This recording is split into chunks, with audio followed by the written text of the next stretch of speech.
பெரும் மதிப்புக்குரிய விவசாய சங்கத்தினுடைய தலைவர் அவர்களுக்கும், போராட்டத்தில் ஈடுபட்டிருக்கின்ற விவசாய பெருங்குடி மக்களுக்கும், வருகின்றுள்ள மக்களவை துணை சபாநாயகர் மாண்புமிகு அண்ணன் தம்பித்துரை அவர்களுக்கும், நாடாளுமன்ற அவர்களுக்கும், பத்திரிகையாளர்களுக்கும் என்னுடைய முதற்க நன்றி கலந்த வணக்கத்தை தெரிவித்துக் கொள்கின்றேன். மரியாதைக்குரிய அறிவர்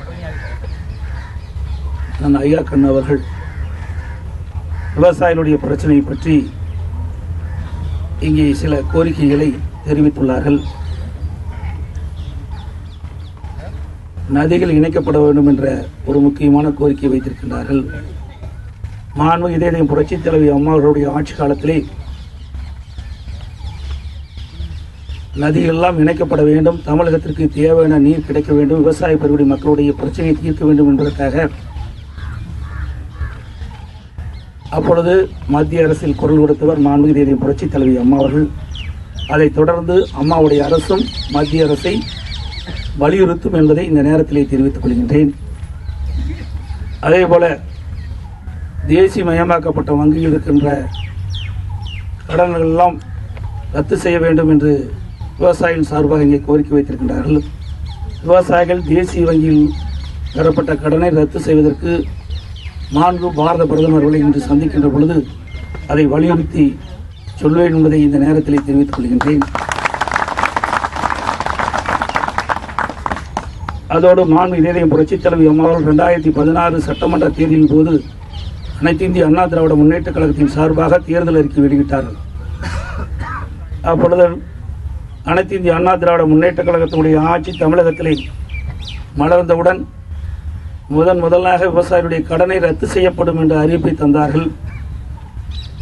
மக்களுடைய பேர் ஆதரவின் மூலமாக அம்மா அவர்கள் ஆட்சியிலே அமர்ந்தவுடன் விவசாயிகளுடைய கடனை முதலிலே ரத்து செய்து கையொப்பமிட்டவர் மாண்புமிகு புரட்சித் தலைவி அம்மா அவர்கள்.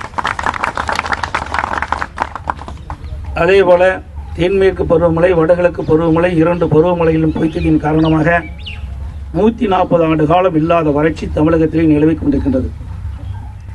அந்த வறட்சியால் விவசாயிகள் மகசூல் பாதிக்கப்பட்டு அந்த பாதிக்கப்பட்ட விவசாயிகளுக்கு நிவாரணம் வழங்க வேண்டும் என்ற அடிப்படையிலே மத்திய அரசுக்கு கோரிக்கை வைத்தோம். மாண்புமிகு பாரத பிரதமர்களை நானே நேரிலே சந்தித்து 39,565 கோடி எங்களுக்கு வழங்க வேண்டும் என்று மெமரண்டம் கொடுத்தோம். வறட்சியில் பாதிக்கப்பட்ட விவசாயிகளுக்கு வழங்குவதற்காக 2,247 கோடி ரூபாய் ஒதுக்கீடு செய்யப்பட்டு அந்த தொகையெல்லாம் வங்கியின் மூலமாக விவசாயிக்கு வழங்கப்பட்டு வருகின்றது. அதோடு புதிதாக பயிர் செய்கின்ற விவசாயிகளுக்கும் பயிர்க்கடனும் தமிழக அரசு வழங்கப்பட்டு வருகின்றது.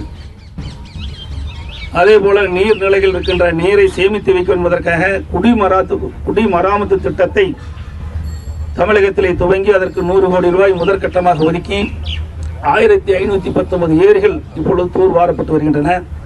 மேலும் இந்த திட்டம் விரிவுபடுத்துவதற்காக 300 கோடி ரூபாய் ஒதுக்கீடு செய்யப்பட்டிருக்கின்றது.